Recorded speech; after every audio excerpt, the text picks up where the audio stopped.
everybody. Happy Monday. Welcome to the TraderMerlin show. For those of you who are buying some dips out there, some great moves to the upside, which we will talk about on today's show. Big shout out to those that joined first. And I got to, it was almost like Usain Bolt losing the Olympics. Les came in second place today. Lisa beat him to the punch and saying hello to the group. So hello, Lisa. Les in a second place.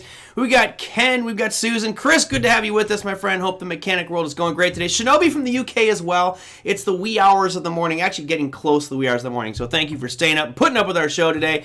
Dana, Eric, Tom as well. We got Terry, Walter, Peter, and we got all kinds of good people. And Walter, yes, you had some crypto questions as well. So good to have you guys with us.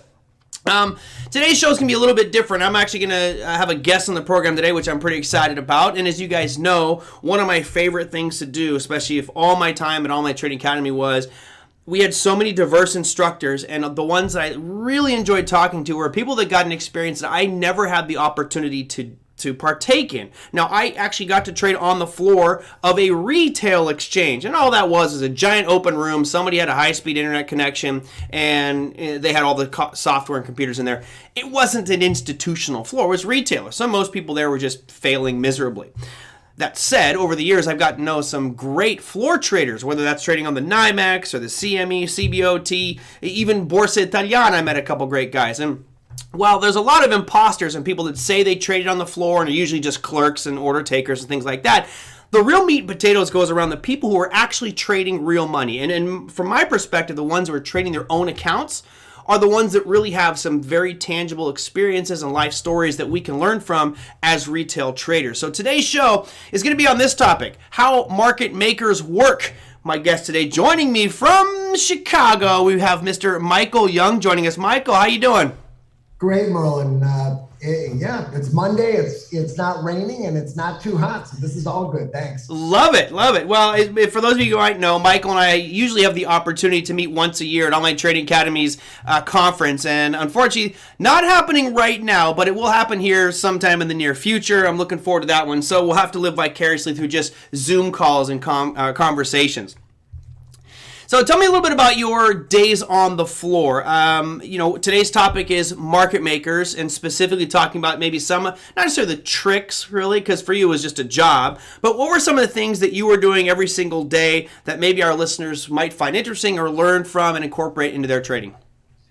Well, before I even go into that, just a funny story about today.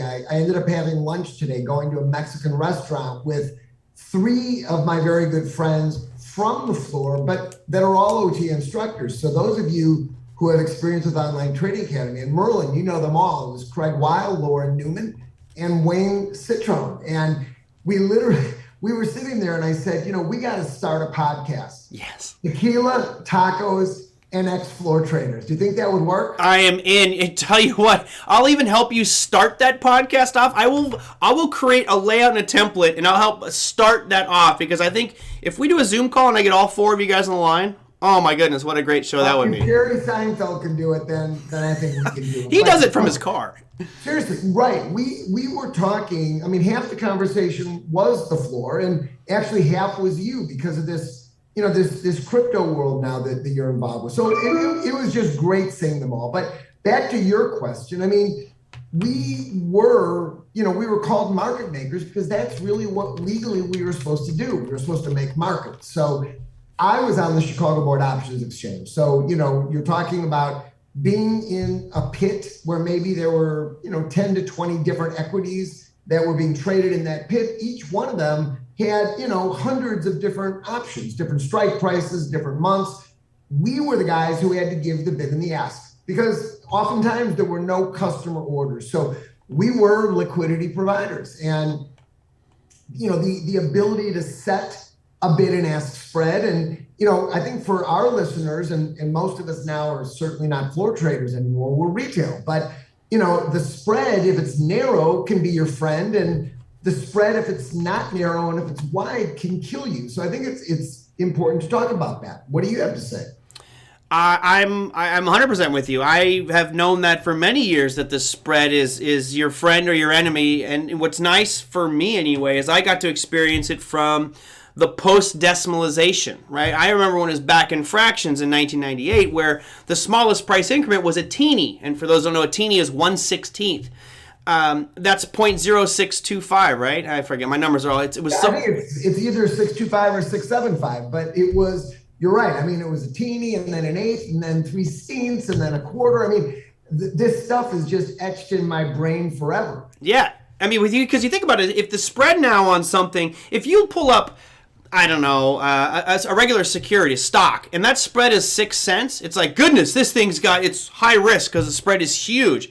Back then, that was the smallest it could be, was 1/16. Sometimes it was a half a point, which is 50-cent spreads, monstrous. But competition helps shrink that spread and make it now where it's pretty much a penny almost at all time for most highly liquid securities. Now, what we learned from that also is when you don't have good liquidity, those spreads widen. And you did that on purpose, didn't you?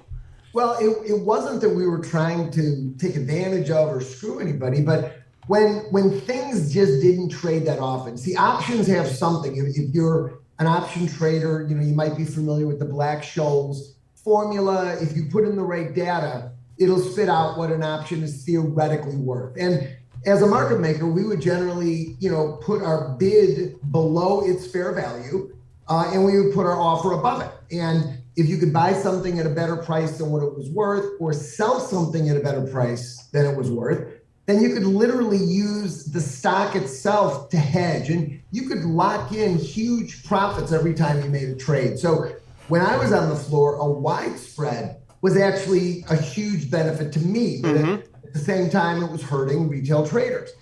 Now, like you said, over time, when they went to pennies in the late 90s, that was really the beginning of the end of my floor career, because it got very difficult to make a living with a very tight spread. Plus the fact, there were some really smart people upstairs that knew what they were doing. They were picking us off all over the place. So, now all of a sudden we're all retail traders, which is a great thing. And it's interesting. I'm going to just throw this in. When you think about Online Trading Academy's core strategy, the ability to pinpoint where we think price is going to turn. We don't really need the spread anymore because now it's all about direction. And if it's about direction, it's charts.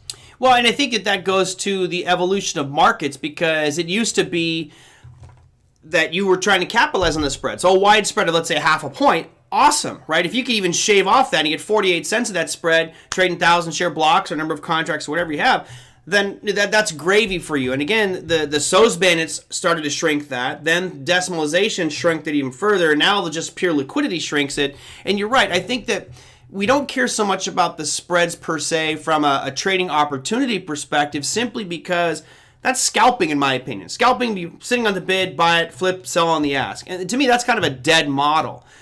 That said, I'm adamant, and I think the viewers here know this as well, that you have to be looking at a spread of a security, not necessarily for an entry, meaning I'm finding the optimal entry, but knowing what kind of slippage you're going to get or the risk associated with that security. Because a wide spread means more risk, in my opinion.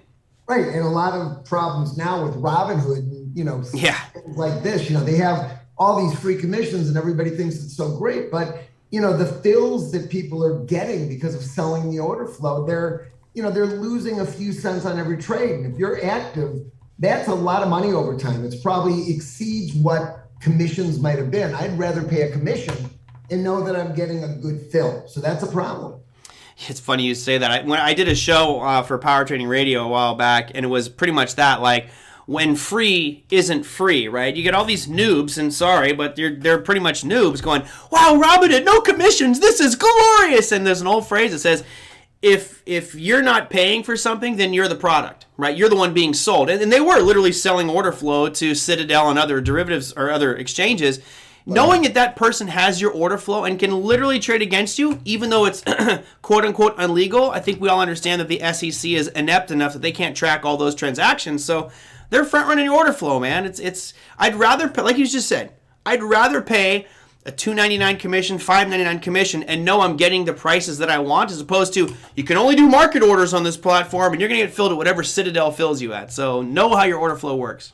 Exactly. So going back to just, back in the old days, and, it's still appropriate because there's still markets being made. Number one, we need market makers because we need liquidity. And if we want to buy and sell things, whether they're stocks, options, Forex, crypto, whatever it is, we shouldn't badmouth the market makers, but we need to understand that if the spread is wide and if we pay the offer or sell the bid, we're giving away a lot. And, if you're going in for a longer term investment per se, I don't mind giving away something if I'm going to be in it longer. But right. If I'm actively in and out, giving away 10 cents on each side as an option, it's going to kill you over time. There was a couple questions came through for you. Jeff says, are all market makers today algorithms? And I'm going to say no to that. I don't think that they're all algos, but I would agree. I think Brandon Wendell just posted in here because he likes to lurk in the shadows because he's bored, has no life, and has to sit on our channel and heckle me. But Brandon Wendell said 80%. I'd agree. I think it might actually be higher than that with regards to how much of the market is driven by algorithms per se. Any take on kind of what's driving our market now? I mean, years ago, we used to have we had something on the floor called auto quote. And, when the market opened up, we couldn't take the time to make individual markets in every single option because there were hundreds of them. So, we would basically use this auto quote system. We would set the volatility to where we wanted it to be. And then based on where the stock was, which was tied to that Black-Scholes formula, everything would open up. And as the stock moved up and down, automatically these things would adjust. So, I'm not sure if that's what Brandon's talking about, but yes, a lot of the change in the price of options, it is algorithmic because it's just literally tied to those formulas. And again, as a market maker, we had the ability, if everybody came in and started buying, one particular option and all we were doing was selling, we didn't necessarily widen the spread. We would just jack up volatility. We press a few buttons, volatility goes up, the price of the option goes up, right. Not necessarily the spread. But that was another way market makers made a lot of money. So if you're an option trader, you have to be very, very careful about where implied volatility is, which is literally the valuation of the options. If they're blown up in value and you're buying them, the odds are you're not going to have a pleasant result. Yeah, especially since the market makers are out there using scientific models to evaluate price action and know where their odds are. You're playing against the house, and the house is going to win. And they always are aware of what the range is of volatility for the last month, 2-3 months, and they know what that high zone is and the low zone. And when it gets to that high zone, they are selling it incredibly, aggressively. And it's the public always who's buying because the public doesn't really know and they just want to buy something and make money. But, if you can trade options, paying attention to the chart and understanding that volatility range, then obviously you're in a much better position. But we still only want to trade options where the spread is relatively tight. And most of the big name stocks do have tight spreads with options, but a lot of them are terrible still.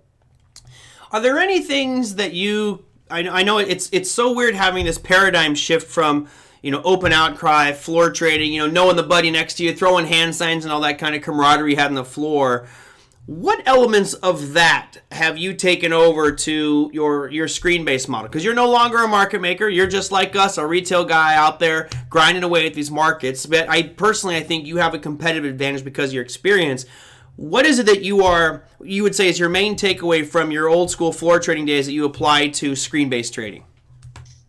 Well, number one, I had to totally relearn how to do this stuff once I left the floor, because another thing that I had on the floor as a advantage was being able to see the brokers and be able to see the Goldman Sachs brokers start to buy or sell. And I could kind of feed off of what they were doing. So when I left the floor, I had a bad period for a while because no one really ever taught me how to use charts. We didn't need charts on the floor. I became a student at OTA, as you know. I think you were in my first class for 1 hour when I was in Roger Best's course back in 2005. But, what Core Strategy did for me after we adopted it, it just returned some of what I was missing from my days on the floor, which is just some knowledge of where the big orders to buy and sell were. And, the rest of it is, if I go to trade an option. A couple of years ago, Lululemon was something that I wanted to get involved in, and I went. I'm hoping the stock, not the apparel. I've seen you in shorts, and it was the stock, and okay. It was like there were dollar-wide spreads because, number one, when things don't trade that much, market makers are not incentivized to have a tight spread. So if there is illiquidity and options are not trading very much, the odds are the spread's going to be wide because the market maker is not going to want to make a trade unless he has a guaranteed locked-in profit. As things trade more and more, you get tighter, narrower spreads. And, even Apple, there's a lot of really big name good stocks that they're very liquid, for the price of the stock. But when you stray too far away, it's going to be harder to get filled.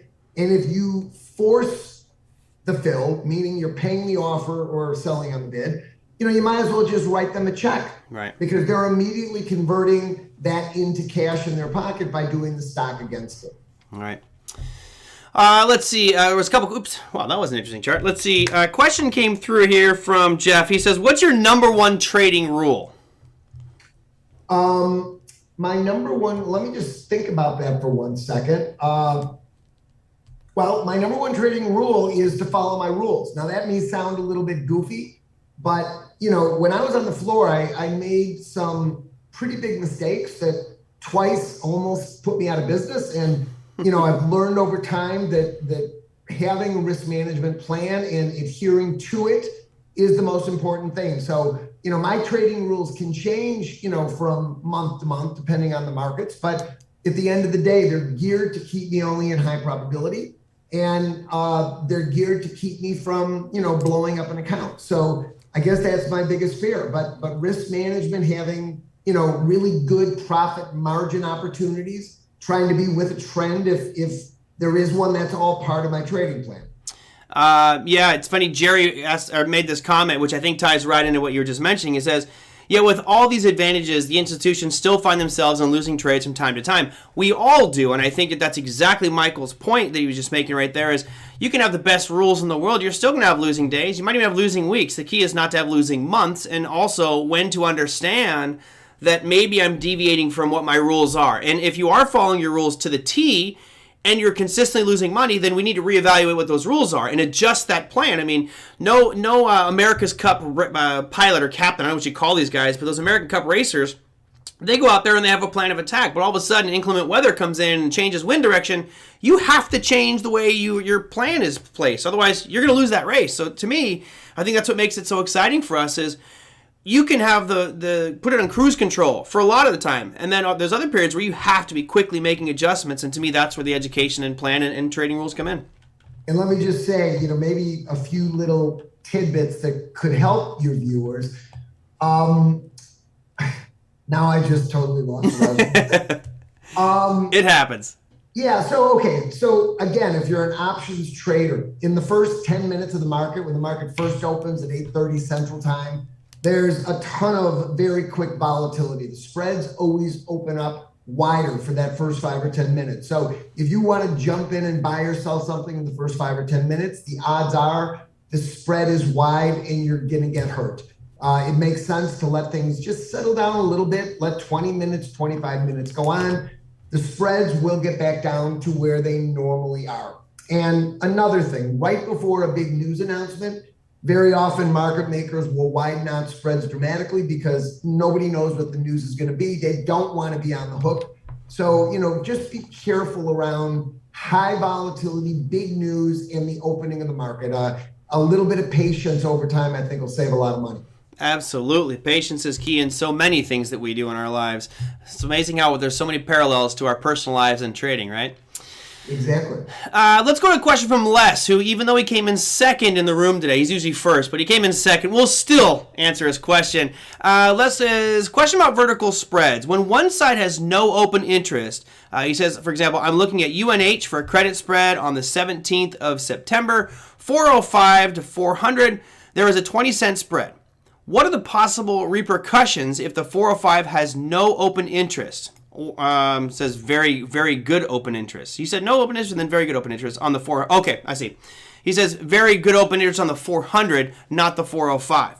If it fills closing the trade at 80%, be possible, or would there be slippage? So I don't know if I read that one right, but we can bring up UNH. I'll bring it up on my screen so we can take a peek at that one. And I'll put the two lines out there for the viewers out at home, just so you can have a little reference to what we're looking at here with Les's trade. And you said 405, 400. So I'll put the 400 right there, and I'll put the 405 at 405. So we got a tiny little zone right there. But what's your thoughts on that from a vertical spread perspective? And that's only a month out for this next month at the 405, 400. So, I mean, just off the top of my head, when an individual option has very low open interest, again, there's certainly going to be a likelihood that the spread will be wider, and market makers are not going to be incentivized to fill your order unless you're willing to trade on their prices. Now, having said that, sometimes you can still go mid-market on the option that doesn't have a lot of liquidity. And if you're doing a spread, if there's a lot of liquidity in the 400 strike, putting in a spread, a lot of times the market makers will fill your order. So I think you're much better off staying with the spread. Like anything else, if you put the spread in, and if you put a market order in for something like that, then you will get destroyed and there will be slippage. But if you try to go in mid-market, whatever the spread is, go in mid-market, I think there's a reasonable chance that you'll get your order filled. Now, if you're not getting your order filled, if you want to step up by a penny or two and see if that incentivizes somebody, I would say try that. But at some point, you just have to say, if it's not easy for me to get into this, it may not be easy for me to get out of this. And, let's find a different idea. That's what I would say. All right. Yeah, most of the stuff I look at, it generally has pretty good open interest, but I'm not a spread guy. I'm just really I'm either selling premium or I'm buying directionally. So I'm a little bit more basic than most. And it's funny now because, I'm very active in the markets. And when I go in to make an option trade and I go in market, I put the order in. If I get filled immediately, it's like my first thought is, what did I do? Did I press the wrong button? Because, I'm just not used to that. But, you got to do what is good for you and, don't stray too far from it. You may have to give up on certain ideas, but there are so many things out there. Don't get fixated on any one thing. Good question here from Brandon Wendell, which is shocking. I can't believe you actually asked an intelligent question, Brandon. Just kidding. Friend? For those that don't know, Brandon and I are like brothers, but we like to give each other a hard time. One day we'll post the recording from our international conference when we had our presidential debate. That was a great Brandon Wendell roast, but we'll save that for another day. Merlin, let me say one thing. Brandon, if you can hear me, I just saw... He's texting you right now. What's that? He was calling you right now. Oh, no, that's actually not him. But I saw your picture of the bull and bear in Florida that you drew, and it was awesome. So good job. Pretty good. Pretty good. He says, Michael, do you think there is a point where your position is too large and is needed to be broken down into smaller orders? How do you determine this point, open interest or volume?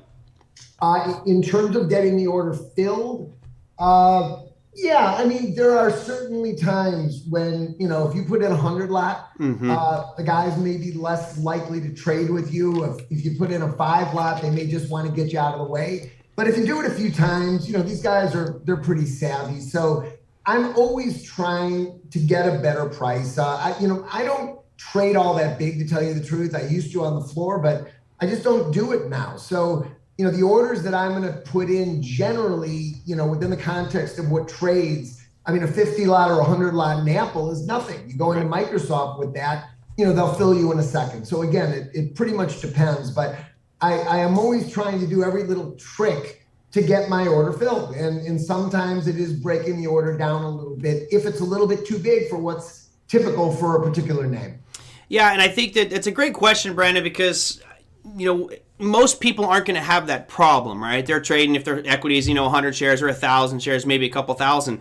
No one here is, in my opinion, going to be trading 200,000 shares of a stock or, trading, 100 lots. That's getting a little bit big. And I think if you are at that stage, it's critical for you to look at the liquidity of whatever asset class it is. So if you're trading stocks, make sure that thing can handle your 10,000 share blocks at a time. If not, that spread that Michael talked about, it's going to get bigger. Those spreads get real wide, especially in thinly traded securities. So I actually, when I was teaching in Dubai, I had a great example of this. It was some thinly traded stock. I'd bought 1,000 shares and I was up well over $1 in a very short period of time. So it was like this $1,000 winner. I'm thinking, cool. So I decided to sell it at market, only 1,000 shares. And I was watching the level 2 screen. It was so illiquid. I hit a market order. I dropped it 25 cents with my order alone.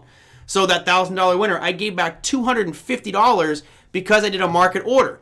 Now, as Brandon Wendell says, if I want to do the right thing, I may have just sold out of 100, just test the waters and see if I'm going to move it because it was so thin.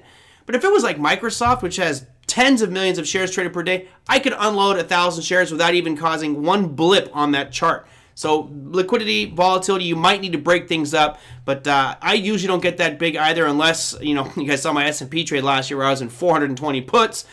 That was about as big as I've gotten with options market, but liquidity, absolutely key, especially if you start to trade even bigger. And it's always got to be in relation to your account size and what you're comfortable with. I'm just at my age and my stage in life right now, I don't really want to have to tell my wife that we just lost a vacation, so it's just not something that I'm interested in doing. So Jeff says an interesting one. He says, how come all 5 contracts didn't get filled at the same price on SPX? Are they just screwing with me?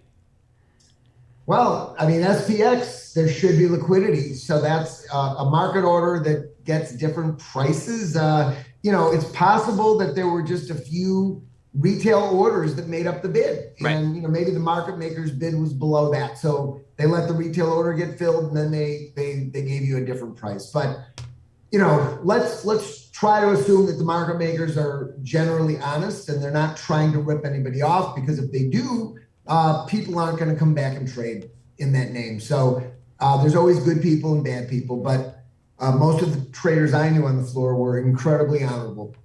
Yeah, and you're right. If people learn that the market makers are taking advantage of them, but let's be honest, Michael, the vast majority of people involved in financial markets don't even know what a market maker is or what they do.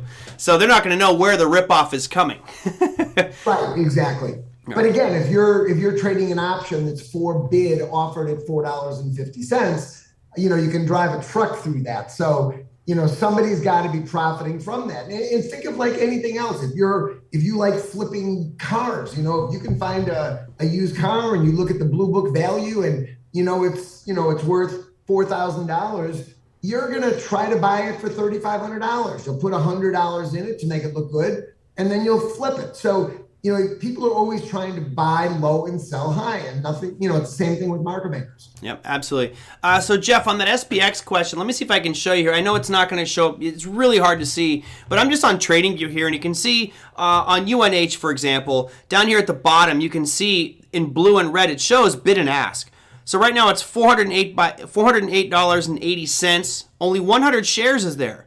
So if you did a market sell for, let's say, 200 shares, you'll get filled for 100 at this price, and the next 100 could be substantially lower. So you could suffer from slippage. So my guess, Jeff, is you probably just got the last 4 or the last couple sitting at that price, and then it just dropped down to the next price level. Remember, just because a market maker is offering a price doesn't mean they have to sit there and fill you for everything that you wanted. A lot of times they have an iceberg order. So they might just be displaying 100 shares, and there's a lot behind it. Other times it might actually just be 100 shares or one contract, or depends on which market maker. And if they get filled, they're automatically just going to drop lower and lower and lower. Some market makers are active sitting there watching the screens. Others are automated. And I'd say the vast majority now are going to be some form of automated market maker system using some software, usually to place the exact intervals. And it was a game for me back in the late 90s if I sold something, I saw the guy disappear right away, I would hit him again and see what his distance was. And you could chase them down, literally push them down in the market because you knew they were automated. Now, that can be done today, but I don't think it's as prevalent as it was back in the late 90s. And there are computers out there today. There's algorithms. There's a lot of stuff at play. And, that's why I love the concept of, if your trading is really dictated by the charts. I'm not going long or short unless the stock indicates that that's the right thing to do. And, I may use a future, I may use an option, it'll all depend. But, I think that is if you don't have an edge as a retail trader, you're doomed to lose money. So, that's our edge, and I think it's a great one. Is there a percentage of open interest or the volume that you see as being a problem? Do you look at things that, if something has no open interest, it's an automatic pass for you? No, because if there's no open interest, but if the spread is still tight, I'll trade it, I might watch it for a few days, but it's possible with no open interest, the spread might still be tight. Now it's unlikely, but for me, I just need to know that if I want in, I can get in, and if I want out, I can get out. It's all about liquidity. And we used to in the options class say, you got to have a volume of X every day and an open interest of X. That's a good rule, but sometimes, you can get in and out with not quite those numbers. So, I think it's all about just understanding different stocks and the market makers and just making sure that you can, one of the only way of really reducing risk is the ability to get in and out when you want to. Yep, absolutely. All right, and making sure you get out when you're supposed to. Yes. What's your take on what's going on in the market? Got any charts you want to look at? Anything that's fun to talk about? I mean, we've had S&P ripping back to almost all-time highs. You had a perfect bounce off a low on the Russell 2000. Well, what's piquing your interest these days?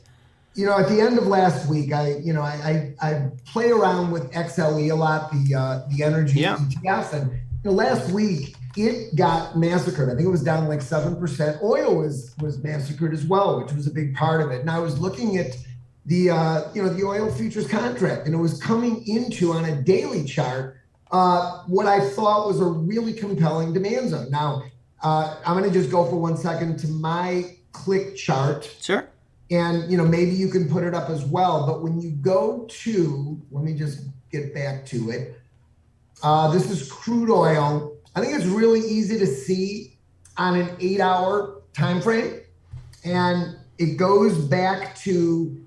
It looks like May 18th or something. There was a drop, a very nice, beautiful base, and then an explosion that took oil all the way up to 76. And that's literally where it closed on Friday afternoon. So if you look at what happened today, 62.13 on the future was the distal line, 61.56 was the distal, 62.13 was the proximal. And had somebody bought futures today, not very much risk there, it went up to 66. So, $4 move with about 65, 70 cents worth of risk. So that's the kind of situation. I'm just previewing all of these markets. And when I see something like that, I just decide what I'm willing to risk. All right. When you look at things like this, obviously I got the 8-hour up here. The viewers can see this on CliK. Do you develop your biases? For example, I've been looking at crude oil and it just feels like it's been rolling over. Now, granted, it's been due for a little bit of a bounce up here just because it's been hammered so aggressively recently. But do you look at long term and think kind of big picture here? Or is it just really looking at the shorter term weeks, couple day activity for you? Most of the time, I'm shorter term. A couple days, would be long for me on a futures trade. On the option side, I'm willing to go out, obviously, much longer, sometimes several months. But crude oil right here, it's not that this looks like a great thing to buy. It's a really good bounce. It's certainly in a downtrend on this 8-hour chart and probably on the daily as well. So it's going to rally pretty soon into some potential problem. But, that's not a bad trade for the day. A $4 move, literally, or actually it's an 8-hour chart. So this spans back to Friday. But I love that bounce, and it's the kind of trade that we want to be able to set up. I'm not a big counter trend trader, but if you get the bounces, they can still give you really good reward to risk opportunities.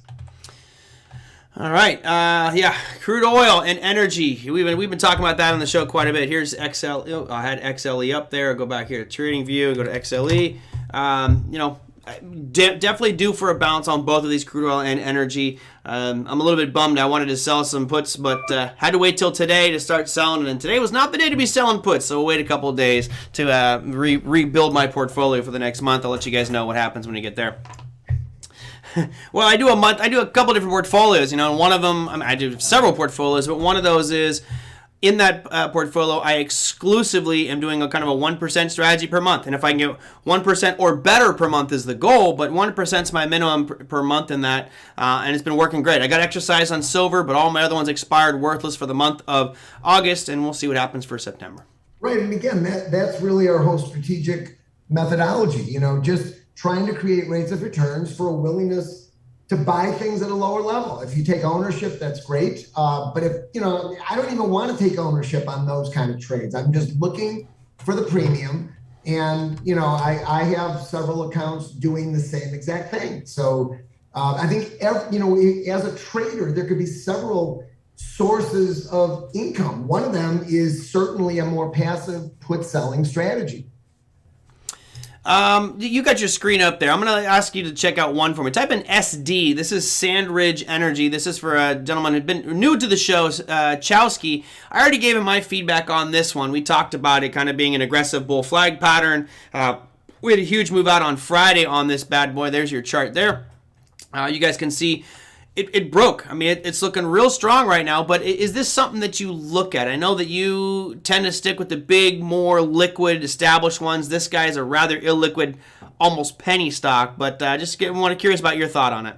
Well, when a stock gets this cheap, I just kind of look at it as the price of an option. So I would certainly trade something like this, and on the daily time frame, this thing looks fantastic. But as soon as you jump to the weekly, it's a very different picture, right?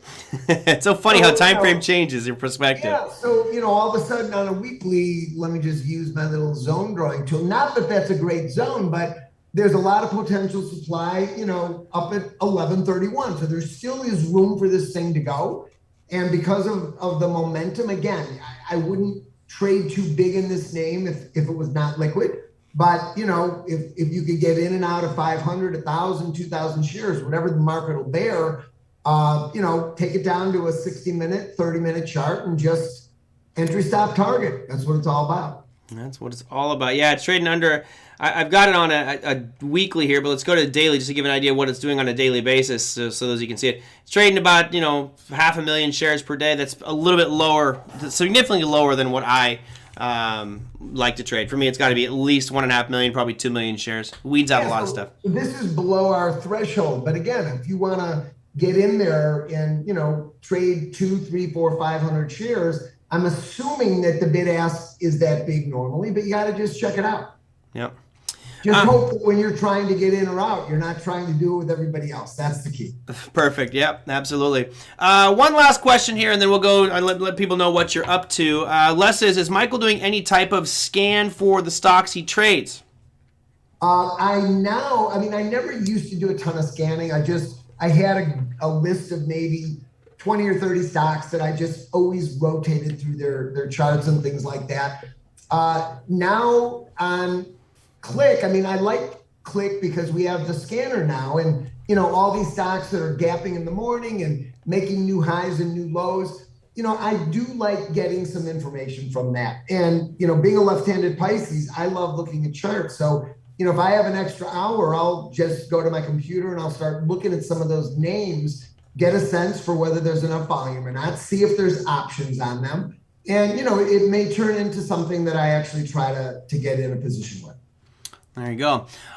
Tell me about your upcoming schedule. I know that things obviously for Online Trading Academy, Michael does teaching for Online Trading Academy. It's been a little bit slow getting some tractions and momentum going. Obviously, not just the COVID thing, but legal things as well. Putting that behind us and moving forward. So hopefully we can get some physical classes out here. Are you doing any active teaching right now? I'm going to actually be getting on an airplane the end of September. I'm going to be going up to Minneapolis for a market timing class, which literally, it'll be the second time in the last year and a half that I actually did that. I was in Austin a few months ago. I'm doing a little bit of online teaching right now, and I think I'm going to go back to Minneapolis again in October. So not a lot of traveling right now. I'm really enjoying the online world, as I'm sure you are. Yep. But I do love traveling and meeting new people. So I certainly hope to meet some of your listeners someday. Good. Well, I hope that you get to do more traveling and ultimately get coming out here for a conference again sometime soon. Michael, thank you for coming on today. I know it's been a long time. This might be is this your maiden voyage on this show? Because I know you were on Power Trading Radio a lot. This may be the second time, maybe the first time, but this has been great. And I got to tell you, we're going to fly you into Chicago. We want you to be the first guest on Tequila, Tacos, and Ex-Floor Traders. Oh, I would love it. I want to do it so bad. And it was funny because Lisa said earlier on in chat, she said, start the show off with some mariachi music. I'm all in. As long as I can drink on the show, that's totally fine. Because, these so many rules and confining me. I can't do this, can't do that. Let me just have a nice glass of tequila and we'll call it a day. Do we have to make sure that there's an electronic bowl there as well? Yes. Oh, you still have that video somewhere. All right, it's been great. Thanks for having me on. My pleasure. Thank you so much, Michael. Have a great day. Okay, bye-bye.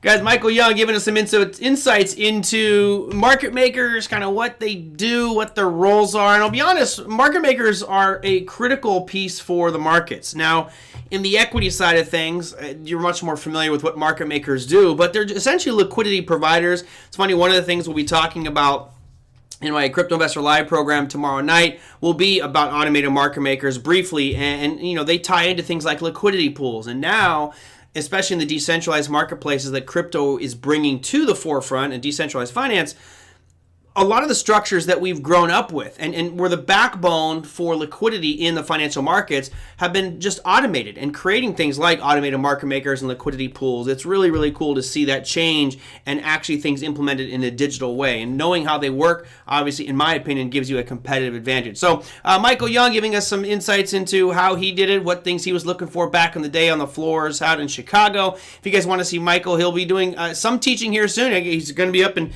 Minneapolis. I saw Josh in here, so Josh will be joining him for that one. And who knows, he may be on Josh's podcast. You guys can check out Josh Loquist's podcast as well.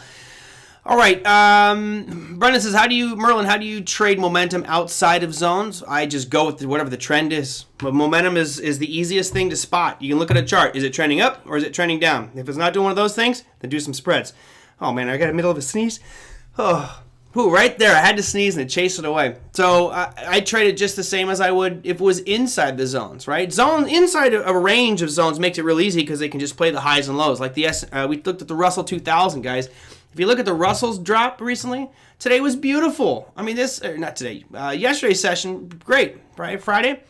Check that out. I mean, we came right down to it. We talked about on the show, like there's a higher probability you're going to see a little bit of a bounce here, and boom. Ripped up. No, it's going to stay within that range. Trade it until it does not work. In this case, the Russell's working. So range-bound markets I love, but if it broke out above that 2350 mark on the Russell and got a close up there, I'm trading outside that range and looking for an all-time high established on the Russell 2000. Now, personally, I think we're probably more likely to see it break below 2087 before it breaks above 2350. Merlin, how do we access those classes if you have access to digital assets on demand already? So all the digital asset classes, Walter, there's I think 43 of those. They are all self-paced. The Crypto Investor Live is a separate thing. That's the live interactive session. So the $299 for I think the prices were what? Foundations, which was 8 videos, that's totally free, and that's going to be available to everybody here. And the $299 is 43 videos. It's like 5 hours worth of self-paced content covering at a high level just a wide variety of crypto topics to get you up to speed. And then Crypto Investor Live is where I'm doing 4 hours a week live. Right now it'll be tomorrow night from 6 to 8 p.m. and then Thursdays from 9 to 11. And those times may change depending on my schedule, my travels, and also what works best for the group. But we had an event on Saturday. I had quite a few people jump on that, so I'm looking forward to some lively discussions. It'll be interesting as the maiden voyage of this type of program. I don't really know where to begin, right? Do I start basic because the room is basic, or do I start super advanced? So we'll find some medium, but bottom line, it's going to be a great session. I'm looking forward to it. Let's see, what else do we have? We want to talk about economic calendar. I really didn't bring up my earnings and economic calendar, but there was nothing really important today. JD.com came out with earnings, and that really isn't that big of a market mover. Tomorrow, I think, is more of interest because we saw the retail sales numbers last Monday, I believe, really did not come out that well, right? It came out pretty weak. Yet, last week, almost all the retailers that reported earnings did great. Now this week we've got Best Buy, you've got Nordstrom's, you've got Urban Outfitters. These are 3 pretty big retailers, not just in electronics, but also in the apparel space. They're reporting earnings as well tomorrow, before market open for Best Buy and for Urban Outfitters and Nordstrom's, their aftermarket close. You also have Advanced Auto Parts, you have Bank of Montreal, you had Medtronic, and those are the ones reporting earnings tomorrow. Now, on the macroeconomic front, today's numbers, if you were following them, they were okay. I mean, Europe's numbers on flash services manufacturing pretty much came in line with expectations across the board. For the U.S., though, it was slightly different. We had flash manufacturing worse than expected, sales worse than expected, and all of a sudden we had another one, which I thought was interesting. existing home sales. Now, they were expecting a contraction in existing home sales from 5.87. They thought it was going to go to 5.82. Came in at 5.99, which, I guess is not a surprise given how cheap mortgages are right now. But, keeping that trend of consumption of houses spiking to the upside, I think is pretty important to keep this market rallying. If it slows down, I think that's when you'll start to see the markets drift down, and it's just not happening. Things seem to be going up and up and up. So until that trend reverses in the housing consumption, I think our markets will probably follow suit. And maybe that's why we got a big spike in the S&P today, because it was just, things looking good from an economic perspective. For tomorrow, if you're looking for economic announcements, there's not much that's critical. You have new home sales and Richmond Manufacturing Index coming out for the U.S., and that's pretty much it for U.S. markets. Now, there were a couple questions. One about the SPX. So where was that? Cardano is absolutely kicking ass. And if you understand why Cardano is kicking ass, that's the reason. The reason the Cardano is vaulting, and I love it because Brendan was in here just hammering on Cardano, saying it was a joke. So many people calling Charles Hoskinson a total scammer. I disagree. I think the guy's a brilliant mind, and I think he's approaching it very, very carefully. What's happened is now they're rolling out smart contracts. That's going to happen September 12th with Alonso's rollout. My estimate is that Cardano, and I'll show you the chart of Cardano here. I'm estimating Cardano to be above above $4 by the time we get to September 12th. I mean, you look at this move. This has been an unbelievable rally. I'll show you just so you can see the price percentage. And this is rough. It's going to be a couple percentage points different than what this chart shows. But since the low here, which we saw on July 20th, all right, we're a month in. It's been 30 days, a little over 30 days. It's up 188%. Love it. So, this to me is part of where Crypto Investor Live is going to be the tire meets the road, so to speak, because it's looking at projects and saying, okay, let's cut through as much of the hype as we can, as much of the bullshit as we can, and see, breaking down to brass tacks, what is Cardano or EOS or Polkadot or Litecoin or Dogecoin? What do they bring to the table? How are they going to achieve that? And what's the prospects for it? And is it currently overpriced or underpriced based on their expectations? I mean, it's really looking at a lot of fundamentals, which is kind of an interesting thing in the crypto world, which is, I don't like looking at fundamentals. They bore the hell out of me. However, when you're looking at a long-term investment in something like Cardano or EOS or Solana, whatever the case may be, you kind of have to look at them. Because let's be honest, most cryptos, most of them are pump and dumps. Now, there's over 11,000 out there right now, and I think personally, most of them are absolutely scams. Yeah, Jerry says, my only regret not putting in more money. Yeah, well, in hindsight, me too. I did, over the past couple months, put in some more money into the crypto space because I thought that this was a little bit of a dip, and I agree with Brendan. I think that the next big run-up is coming.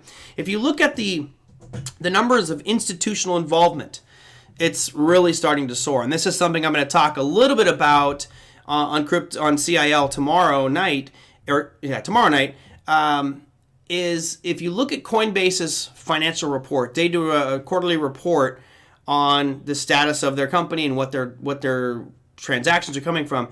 The institutional side of this has spiked significantly, huge, and they're seeing more and more. The forecast that Coinbase has put on institutional investment is soaring, and this goes back to what I talked about a year ago, which is the dot-com bubble was driven by institutions. Dot-com, that period of time, it was all the major market players buying everything up and the retail investor holding the bag. This is different.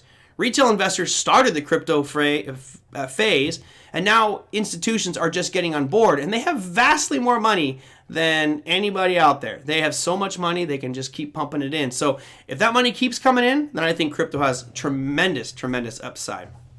Yes, Shinobi, I agree. I don't think you should be chasing Cardano right now. I think it's gone a little bit too far. Cryptos are treating me better than Forex. Love it. All right, so that's it for me for today. Hope you guys enjoyed that one. As I mentioned last week, I can't do tomorrow's show. I know, I'm sorry, I'm doing fewer and fewer shows, but I got to do what pays the bills, and I have an executive leadership meeting tomorrow, so I have to attend that one. So I will not be doing a show tomorrow, but we will have a show Wednesday, Thursday, Friday, and then I'm up in the air on what's going to happen next week. I was supposed to go to Lake Tahoe to go enjoy my favorite band, do a couple shows in Lake Tahoe, but now I'm hearing that might actually be canceled, and of course, you can see my disappointment here. Anyway, I hope you guys all enjoyed that show with Michael Young. As time progresses and as Online Trading Academy gets back on track with regards to opening up centers and having live classes, I'll let you know. Michael Young is one of those guys that if you have the opportunity to see him teach, I highly recommend it. He's one of the most honest, nicest guys you'll ever meet, and I've learned so much from him, and I've been trading a long time. But every time I get to talk to these guys, I just learn more and more and more, which to me is the goal, right? Always be learning and make sure that if you stop learning, then you realize the market's going to roll you over. They're going to just absolutely steamroll you. Constantly be learning. Is Power Trading Radio returning, Merlin? I'm going to say no. I'm going to say no because I have this show now, which is completely independent of Online Trading Academy. Just want everybody to know that this is outside the purvey of what they do, which is why I can curse, which is why I can drink, which is why I can bring pretty much anybody on the program that I want. And of course, I will bring on pretty much anybody that I feel is trustworthy, which is why certain people that won't be allowed in this program because they're not trustworthy at all. All right. Cool. There you go. We can go over what not to do while trading. Sure, let's do it. I always love talking about that topic because we've all made so many mistakes out there. Anyway, that's going to do it for me, everybody. I will see you guys on Wednesday. Hope you enjoyed the show. Again, if you have comments, questions, feedback, the email's on the screen, but for the podcasters, I'll tell you what it is, TraderMerlin@gmail.com. Those of you you've already sent in so many great questions, I appreciate it. I will get to more as the week progresses, but I know I've been pretty damn busy, and I apologize if I didn't get answers to all of you, but I will do my best. So send them on in. I'll hopefully get them incorporated into Wednesday's show. Until then, happy trading, everybody. Enjoy Tuesday's session. I will see you on Wednesday. Take care.